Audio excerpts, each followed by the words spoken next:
What is up? It is Big Char Trades back with another video, and in this video I am going to be answering your questions. So I posted a questionnaire on my Instagram story the other day telling you that I was going to be doing a Q&A for YouTube. So I have some really good questions here, and I'm just going to go one by one and start answering them. So just with that being said, I'm just going to get into the video. For the first question, we have, how do I lock in when everything else around me is falling apart? How would you approach this? Well, the thing with trading is that revenge trading and emotional trading, and I've said this before, revenge trading and emotional trading happen off the charts, right? So like if there's a situation in your life that you want to fix, maybe you don't have a lot of money, maybe you don't love your friend group, whatever, that is typically going to rub off on the charts. So I think the best way to lock in when everything else is falling apart is, bro, you got to start trusting yourself. Like start going to the gym, start journaling, start going on walks, start treating yourself like a fucking human being and be disciplined throughout your day. Like make your bed in the morning, brush your teeth every morning. That's like a given, right? Do whatever you got to do to keep that discipline. And eventually what will happen is, it will show on the charts, because if you're a disciplined person, then those discipline actions will carry over to the charts. And this is a big one. This is a really big one that a lot of people overlook. A lot of people think revenge trading and emotional trading happen on the charts. They don't. They happen off the charts. So, second question, do you still trade the 4-hour PO3? Recently I have not, just because it hasn't really been presenting itself, and I've been having a lot more success with the model that I've been talking about online for a couple of months now. So the answer is no, but when it starts presenting itself more often, when price action gets really good again, I am probably going to go back to it. Third one, how do you deal with the fear of losing? Well, so the fear of losing, that actually goes away once you start managing your risk correctly, because you know exactly how much you're risking per trade and it makes exact sense. And if you're only taking 1 to 2 trades a day like you're supposed to be, then that's fine. So for example, if I know I have this 150K funded account, I know I'm not risking more than like $700 max per trade.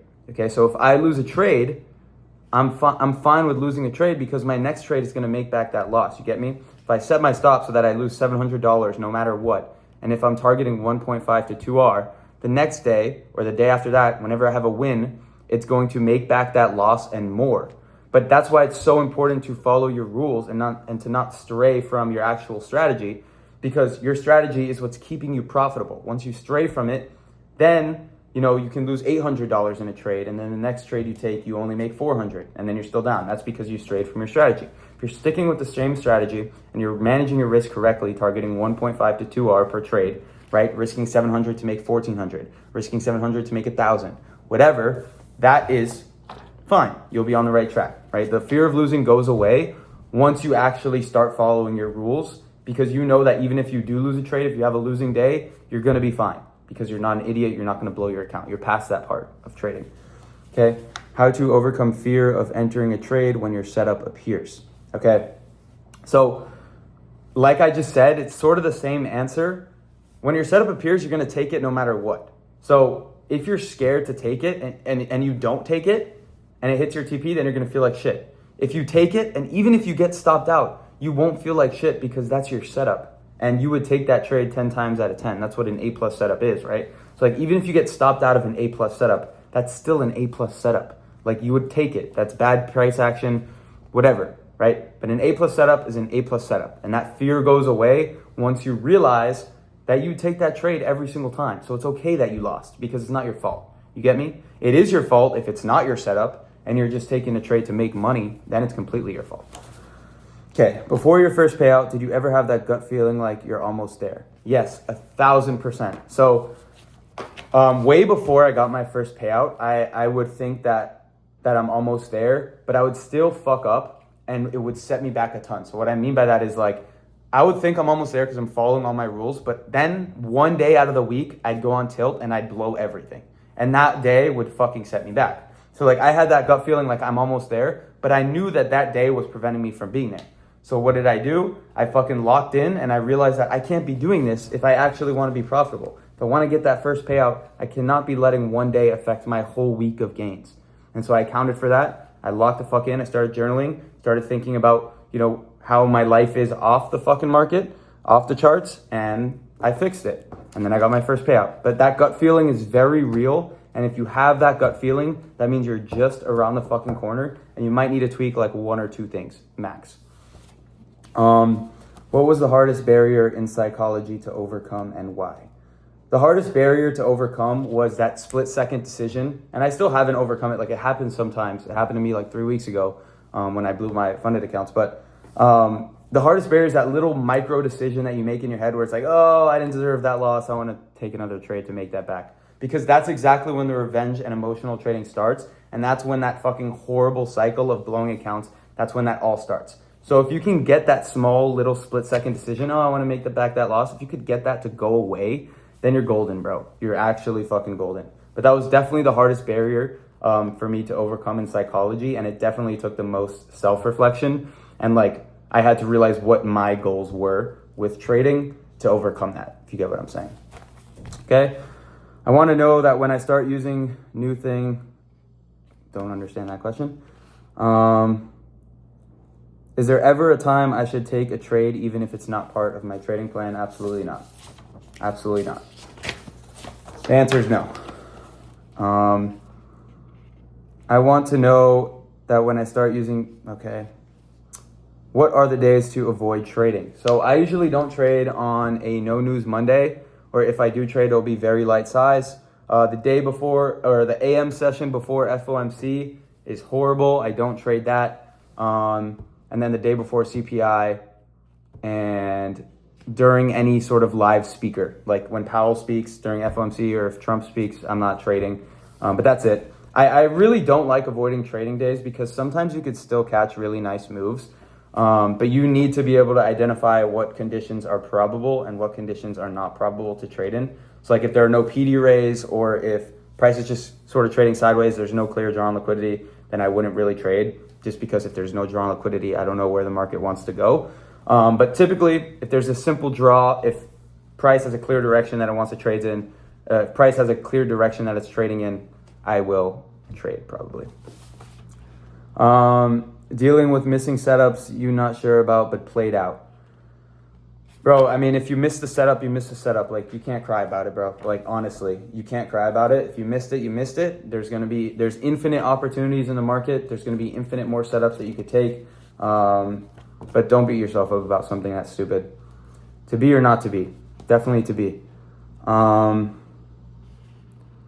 Who would you tell someone who is in the break-even phase? Bro, you're just going to keep trading and keep pushing and, like, just keep fucking doing it. If you're in the break-even phase, like, you're right there. At least you're not fucking negative. Just keep trading. Make sure that you're only taking A+ setups. Maybe add some more criteria like SMT or something to your setup. Or focus on finding draw on liquidity. What you could also do that I think helps a lot is target internal highs and lows instead of external highs and lows.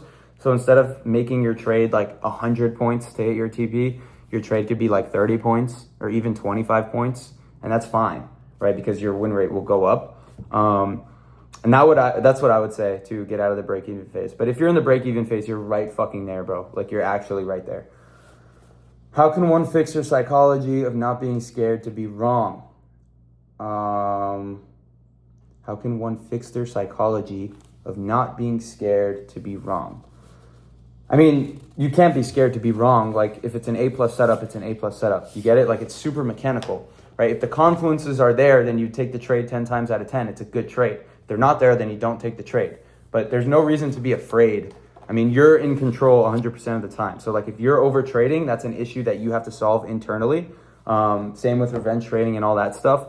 You need to solve those issues internally off the charts. And then, you know, those solutions will reflect on the charts. Okay. What helped you the most with hesitation on paper and funded accounts? I never really had that issue. I didn't really hesitate ever. I guess if you're hesitating, it means that you haven't like proven to yourself that you could trade yet. So what I would do is probably start backtesting. I don't really like backtesting, but that's because I already know like my model and shit, and I spent a good amount of time backtesting already. But if you're dealing with hesitation, that just means that you're not confident in your setup. So, you know, backtest, get confident, maybe write some affirmations before market open, but don't hesitate on taking an A+ setup. That's just stupid, right? Because even if you do hit, your stop loss, there is infinite more opportunity. You should not be scared, or you should not hesitate on taking good setups. Obviously, unless you've already taken 1 to 2 trades in that day, then you shouldn't take the setup. What was the transition like from trading the 4-hour PO3 to your new strat? Pretty simple. I just decided that I wanted to start trading this strat, and then I spent like a week or 2 back testing, a lot of time back testing, and I got confident in it, and transition's been kind of easy, not gonna lie, because it's the same thing at the end of the day, you know? Why can trade as good and consistent as I can on demo, but not on prop firms? Demo is a different game, dude. Like, prop firms is real money. Like, you're spending money to buy these accounts, and then once you get funded, you have all this danger of like, you may blow the account, right? So like, demo is easy because you're not scared. You set your stops large maybe, and like it's just a whole different game. Like, it's a whole different game. You need to start trading on prop firms so you can get used to the mindset, get used to all the shit that comes with trading a real account, and then, you know, you will start trading consistently. But it's a whole different mental state that you have to be in. But yeah, how do I identify what's holding me back with trading? Yourself, bro. It's yourself. Like, 100% it's yourself. There's nothing holding you back with trading except yourself. You're taking too many trades. You're not following your rules. You have to take accountability, and you have to be honest with yourself, because at the end of the day, I know if you're honest with yourself, you're going to come to that conclusion that that's exactly what's holding you back with trading. So you need to solve that internally, because it's you yourself is holding yourself back. It is. I'm giving it to you straight. So, how to handle no trade weeks. I don't really not trade for a week. I think if you're doing that, then you should probably look into your strategy. I don't think you should.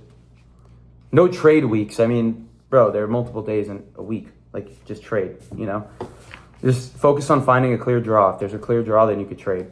How do you not overthink the charts when making a decision? Because I follow my mechanical model, right? I make sure that everything is there before I take a trade. I make sure it aligns with my bias. I make sure it aligns with my draw and liquidity. I make sure my confluences are there before I take a trade. So it's sort of like automatic. Once I get that change in state of delivery, or once that fair value gap gets inversed, I'm entering, right? I don't really think about it at all.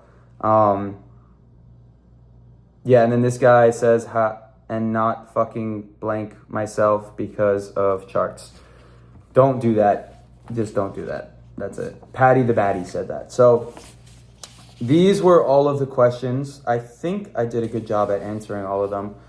If you left a question and I answered it, leave me a comment. I read all my comments. If you have a question for another video, I'm going to do multiple of these. Leave a comment and let me know. I plan on, like I just said, I plan on making a ton of these. So just leave comments. I'm going to do more Q&As, but I hope this helped. If it did, let me know in the comments below. Like I just said, read all my comments. Like this video. If you're new, subscribe down below. I plan on getting way more consistent with this. I'm actually about to go buy a camera. I'm filming this on my fucking iPhone. It's sad, but yeah, I'm going to go buy a camera, get back into this shit, and then stay tuned. Some huge things coming inside the narrative. So if you're not in the narrative, go join, link down below, and you can follow me on all my other socials if you'd like that as well. But with that being said, peace out, happy Saturday, and have a great rest of your evening.